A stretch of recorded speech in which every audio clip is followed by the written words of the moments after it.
E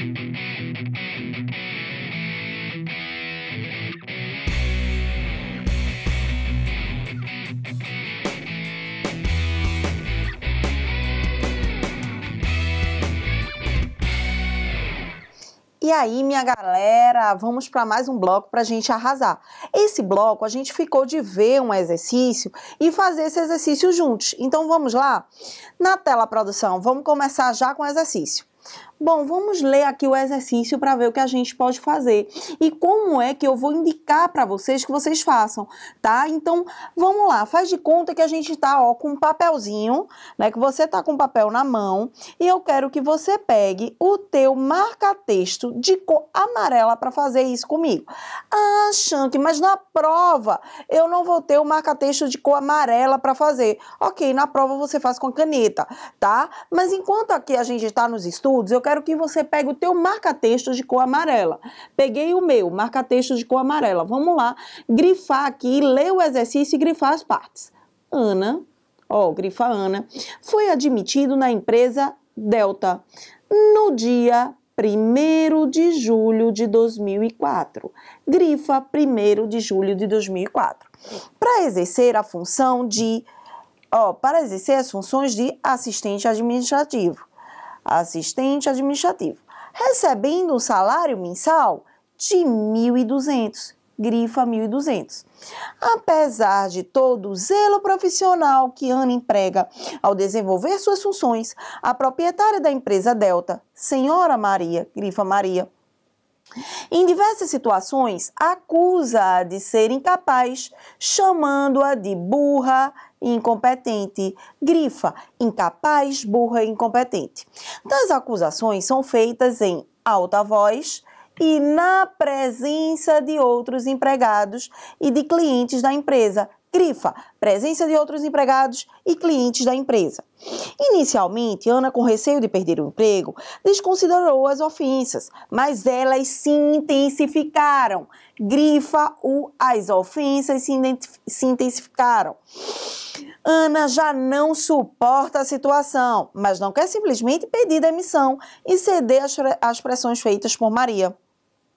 Ana gozou férias nos meses de agosto de 2005 e agosto de 2006. Considerando a situação hipotética apresentada e com base no ordenamento jurídico vigente, elabore uma reclamação trabalhista. Aqui o examinador da prova, o elaborador da prova, ele já deu, elabore uma reclamação trabalhista. Acabou-se teu problema aqui, né? Será que é uma ação? Não. Reclamação trabalhista, tá? Então, ele já automaticamente disse que você iria elaborar uma reclamação trabalhista. Voltando aqui para a tela, abordando os direitos cabíveis à Ana e a melhor forma de rescindir o contrato dela. Bom, aqui eu fiz os grifos, né? Grifei tudinho. Minha questão tá toda grifadinha. E aí nós vamos montar o esquema para a tua prova. Shanky, aonde eu monto esse esquema para minha prova? Bom, se você estudando em casa, você pega um papelzinho em branco e vai fazendo esses esqueminhas, porque você precisa estar craque nesses esquemas na hora da tua prova, tá? Então, você precisa treinar, inclusive, os esquemas. Na hora da tua prova, eu vou fazer o quê? Né? Quando você pegou a prova ali, pegou a questão para fazer. Eu vou pegar a minha prova e vou pegar o rascunho. Eu tenho um rascunho. No rascunho, eu uso aqui para fazer o meu esquema. Então, presta atenção. O rascunho é para você utilizar para fazer esquema. O rascunho não é aqui para você fazer a prova e depois passar limpo. Eu não sei o que danado tem aluno de querer fazer a prova no rascunho para depois passar limpo. Pior, tem aluno que na faculdade eles fazem isso. Fazem de lápis, ainda bem que é proibido levar lápis, porque senão ia ter muita gente fazendo de lápis para depois cobrir de caneta. Bebê, né? Você não vai fazer isso, né? O rascunho é para fazer o quê? O esquema, o que a gente vai fazer agora, certo? Então, grifei aqui minha peça, né? Grifei minha peça. Vamos montar o esquemazinho, ok? Vamos lá, na tela, produção. Eu vou fazer o esquemazinho aqui em cima, nesses espaçozinhos que eu tenho aqui em cima, para não abrir uma nova tela, já que eu estou utilizando ele aqui. Ana foi admitida na empresa Delta. Ana versus Delta, tá? No dia 1º de julho. Então, a data de admissão aqui, ó, foi 1 de julho de 2004, ok? Para exercer as funções de assistente administrativo. Então, vamos botar aqui a função de Ana. Assistente administrativo, ok? Bom, aí em seguida, eu tenho aqui, recebendo o salário mensal de 1.200. Aí, ó, salário mensal de 1.200. Aí, apesar de todo o zelo profissional, que falava, senhora Maria acusa Ana, ó, de ser o quê? Incapaz, não é isso? Incapaz, burra, incompetente. Burra, incompetente. Ó, eu fazendo o meu esqueminha aqui, de acordo com o quê? Com que eu grifei, né? Com que eu grifei. As acusações se intensificaram, né? As acusações se intensificaram, né? Ou seja, elas estão aqui, ó, de forma continuada e se intensificando, né? E Ana não quer pedir o quê? Demissão. Então, quando eu digo que Ana não quer pedir demissão, quer dizer que Ana continua trabalhando. Então, Ana não quer pedir demissão para não perder os seus direitos. Para não perder os seus direitos. Ó, o que é que eu tenho aqui? Ana versus Delta, a data da admissão, a função, o salário e o que Maria fez com Ana, né? Então, eu vou ter 2 tópicos nessa reclamação aqui. Eu vou identificar 2 tópicos. Ana está trabalhando na empresa, mas está sofrendo o quê? Conduta reiterada, repetitiva e intensificada. O que é isso? Assédio moral. Tá? Então, Ana está sofrendo aqui um assédio moral e não quer sair da empresa. Mas não é que ela não queira sair da empresa, ela não quer simplesmente pedir demissão e perder seus direitos. Então, o que é que Ana vai entrar aqui com uma rescisão indireta? Ah, é uma ação de rescisão direta? Não, uma reclamação trabalhista. A própria questão fala de reclamação trabalhista, né? Então, é uma reclamação trabalhista, só que com um pedido de rescisão indireta, né? O que a gente viu na aula passada, com um pedido de rescisão indireta, ok?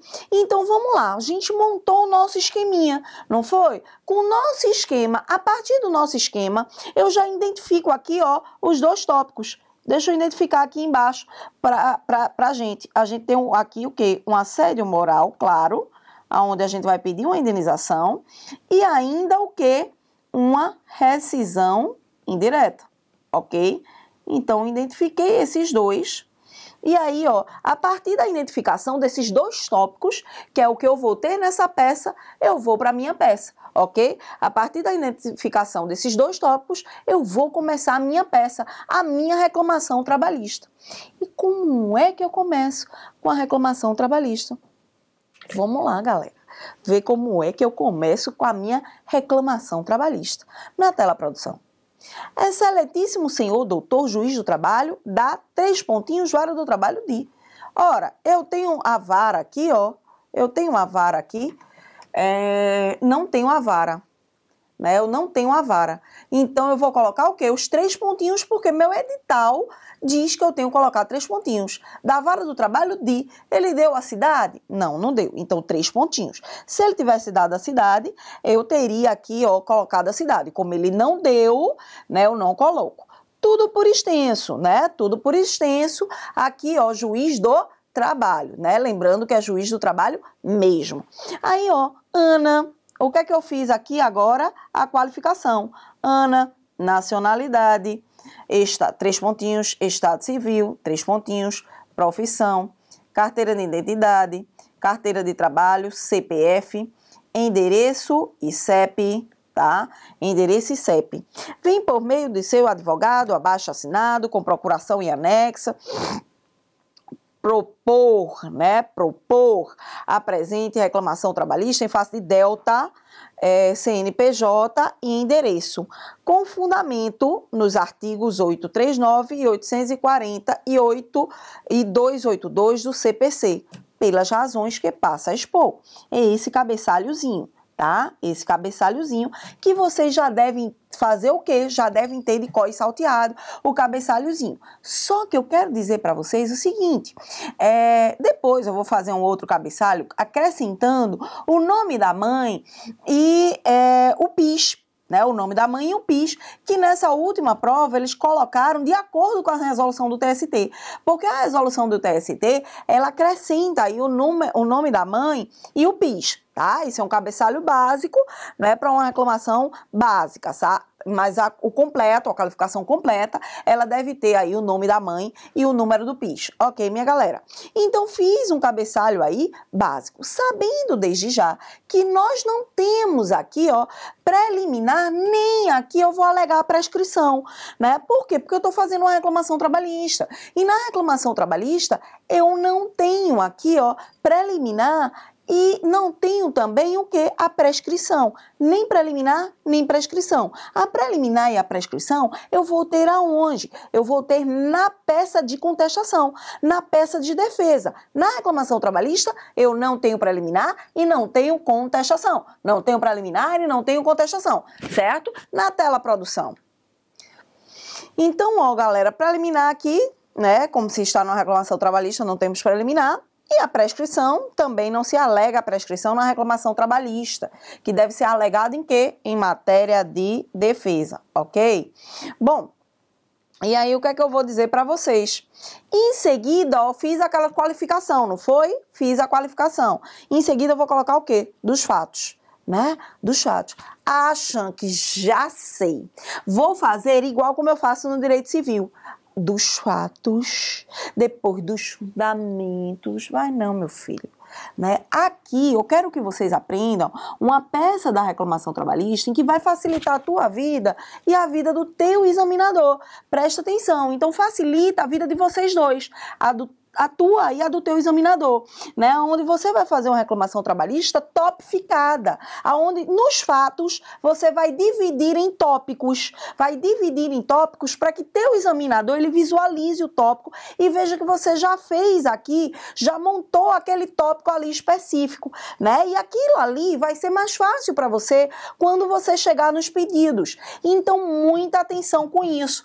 Topifica a tua prova, tá? A tua prova aqui, ela tem que ser dividida em tópicos, ok? Na tela produção. Bom, indico, né, o sistema aqui, ó, de tópicos, aonde dos fatos ele vai ser dividido em tópicos. Então, vamos lá. O primeiro tópico que a gente vai colocar é da admissão, função e salário. Da admissão, função e salário ou do contrato de trabalho, tá? Ou do contrato de trabalho. Eu começo usando esse nome do contrato de trabalho ou usando o da admissão, função e salário, tá? Um ou outro. E aí, o que é que eu vou fazer? Eu volto para aquele meu esqueminha que vai estar na minha folha de rascunho e vou colocar a reclamante, ó, a reclamante foi admitida na tela produção. A reclamante foi admitida na empresa reclamada no dia 1 de julho de 2004. Isso aqui está no meu esquema. Para exercer as funções de assistente administrativo, recebendo o salário mensal de R$ 1.200. Ok? Então, o que é que eu fiz aqui, ó? Eu abri um tópico do contrato de trabalho da admissão, função e salário. Situei o meu examinador da prova. Vou ganhar pontuação com esse tópico? Não. Eu só me orientei e orientei o examinador da minha prova e nem vou ficar precisando repetir isso dentro da minha prova, ok? Então, dentro da minha prova, eu não vou repetir mais quando ele foi admitido, o salário que ele recebia, a função que ele trabalhava, enfim, né? Falei isso aqui e pronto. Pronto, me livrei dessa informação. E aí eu identifiquei dois tópicos aqui quando eu li a minha questão. O de assédio moral e o da rescisão indireta, tá? Então foram dois tópicos, o de assédio moral e da rescisão indireta. Vamos começar pelo de assédio moral, ok? Então, ó, no assédio moral, o que é que eu tenho? A reclamante sempre foi dedicada, sempre trabalhou com zelo profissional. Aonde você viu isso, Shank? Na minha própria questão. Porém, inexplicavelmente, a proprietária da empresa reclamada, senhora Maria, em diversas situações, afrontou a moral da autora, taxando-a de incapaz. Ela não chamou de incapaz, não foi? Então, taxando-a de incapaz, usando expressões agressivas, desmoralizantes, tais como burra e incompetente. As ofensas eram proferidas na presença de colegas da reclamante, assim como de clientes, o que só fazia agravar a situação vexatória. De onde eu tirei isso? Da própria questão. Bom, e aí, ó, decorrente do assédio moral sofrido pela reclamante, merece a mesma receber uma indenização no valor a ser arbitrado pelo juízo. Primeiro aqui, ó, eu dei o quê? O fato. Então, relata o fato aonde você simplesmente vai copiar esse fato da tua questão, né? E situar o teu examinador. Se situar e situar o teu examinador no que você vai pedir, né? Então, eu dei um fato e disse aqui, ó, abri um tópico de assédio moral, indenização por dano moral decorrente do assédio moral, né? Lembrando que o assédio moral, ele é uma consequência, ele é decorrente, ele é uma espécie do gênero dano moral, né? E aí eu dei o fato, eu disse o que ela estava passando, né? E em seguida eu estou dizendo que ela merece uma indenização. Essa indenização que ela merece é decorrente dessa atitude ilícita do réu, essa atitude aqui ilegal da reclamada. Então ela merece uma indenização a ser arbitrada por quem? A ser arbitrada pelo juízo. Você não vai dar aqui o valor dessa indenização, você não tem como mensurar esse valor da indenização, né? Então, ó, dei o fato, né? Em seguida, ó, tendo em vista que houve lesão à honra do indivíduo, surge o direito à indenização pelo dano material ou moral decorrente, né? E aqui eu acrescento o assédio moral, porque você precisa identificar o assédio moral decorrente de sua violação à luz dos artigos 186, 187 e 927 do Código Civil. O direito a tal reparação é de cunho constitucional, previsto no artigo 5º, inciso 10 da Constituição Federal. Esses são artigos que, na realidade, fundamentam o dano moral, o assédio moral, né, para que eu venha a buscar essa reparação por dano ao assédio moral, ok? Então, 186, 187, 927 e ainda o artigo 10, o artigo 5º, inciso 10 da Constituição Federal. Em seguida, eu vou colocar uma frasezinha, né, para dizer que a competência é da Justiça do Trabalho, segundo o artigo 114, inciso 6 da Constituição, e ainda a súmula 392 do TST, né, em que ambas dizem que esse dano moral é de competência aqui da Justiça do Trabalho. Então, o que foi que eu fiz aqui? Eu dei o fato, o fundamento jurídico,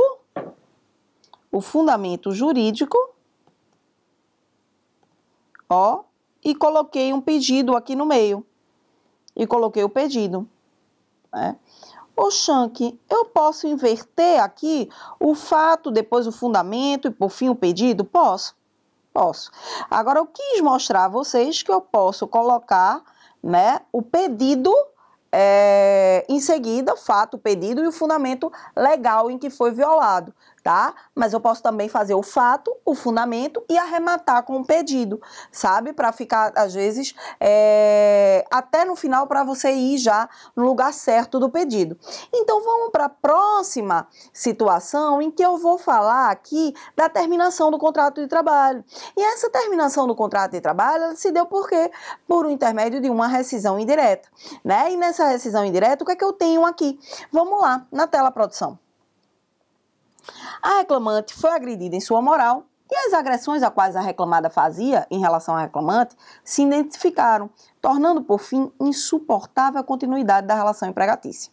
Não mais tolerando a desonra, a reclamante só restou ingressar em juízo utilizando da presente demanda para obter a declaração da indireta rescisão. Da rescisão o quê?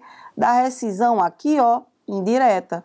Por quê? Porque ela não aguenta mais trabalhar para aquela empresa. Ela está trabalhando, mas ela não aguenta mais, né, do seu contrato de trabalho.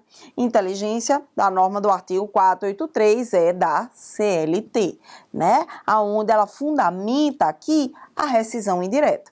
Em seguida eu digo, reconhecida a rescisão indireta, decorrerá naturalmente a condenação da reclamada no pagamento das pertinentes verbas rescisórias, incluído o aviso prévio indenizado, inteligência do artigo 487, parágrafo 4º da CLT, bem como a baixa da sua CTPS de acordo com esse termo.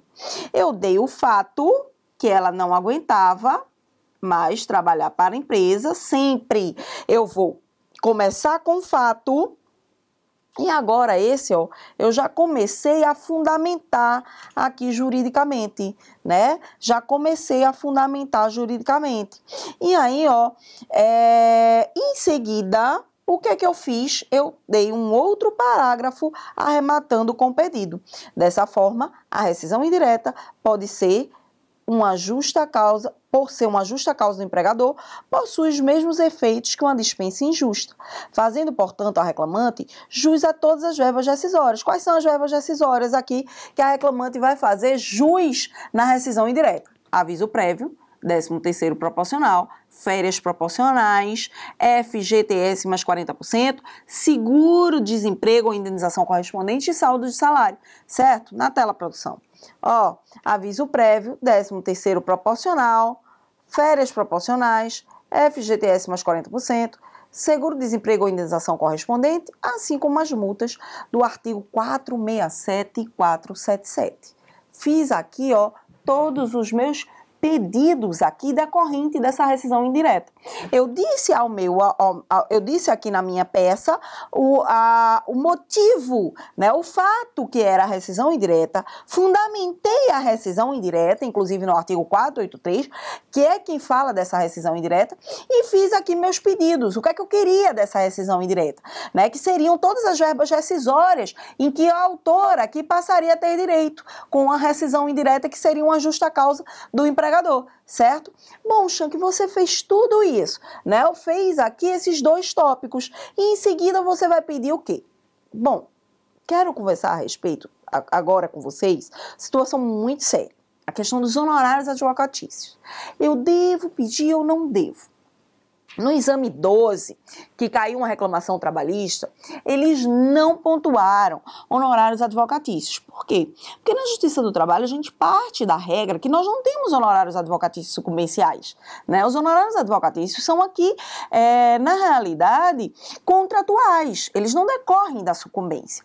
Mas, Shank, eu quero colocar honorários advocatícios por desencargo de consciência, já que eu sou advogado do autor. Eu vou perder pontuação por isso? Não, perder pontuação você não vai.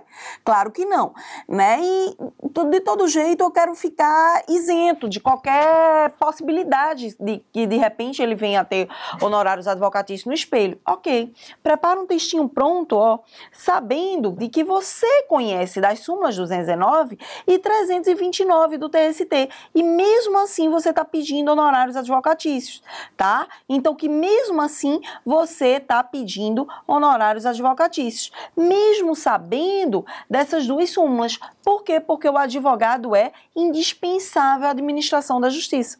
E eu devo colocar isso aonde? Eu devo colocar isso num tópico. Eu acrescento esse tópico, né? Faço um tópico de assédio moral, depois um tópico de rescisão indireta e ainda acrescentaria esse tópico de honorários advocatícios, dizendo que em que pese as súmulas 219 e 329 do TST, o advogado é indispensável à administração da justiça, ok? Então, importantíssimo aqui esse tópico. Ó, em seguida, eu vou colocar do pedido. Abrir aqui Agora do pedido, né? Não, mas eu tenho fatos, né? Abri os fatos e agora do pedido. Então, do pedido, olha o que eu vou colocar aqui, ó.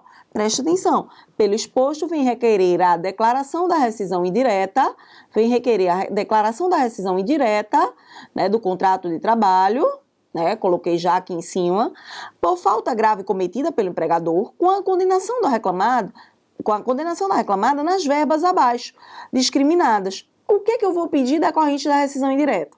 Aviso prévio indenizado, saldo de salário, férias proporcionais mais 1/3, 13º proporcional, liberação do FGTS mais 40% ou indenização, liberação das guias de seguro-desemprego ou indenização, as duas multas do artigo 467 e 477.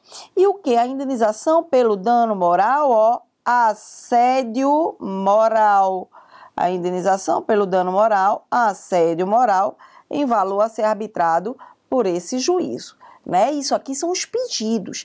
E se já está no tópico, você aqui vai ter facilidade, porque você vai só copiar, você vai só pro gol, tá? Então, passei aqui os pedidos. O que é que eu vou falar? Bom, aí eu vou pedir os honorários advocatícios, em razão aqui, ó, de 20%, né? De 20% que seriam os honorários contratuais. E o que é que eu vou falar, ó? Inegavelmente se pede baseado nas súmulas 209 e 329, né? Se ele está assistido por advogado de classe. Nesse caso, ele estaria assistido aqui por advogado particular. E aí, o que é que eu vou dizer? Que em que pese aqui, ó, existia as súmulas 209, né? Eu tenho aqui que fundamentar no artigo 133 da Constituição Federal, que fala que o advogado é indispensável à justiça, e artigo 20 do CPC. E aí, ó, você deve deixar claro que conhece o quê? As súmulas 219 e 329 do TST. Bom, por fim, o que é que eu vou dizer? Dá-se o valor da causa, né?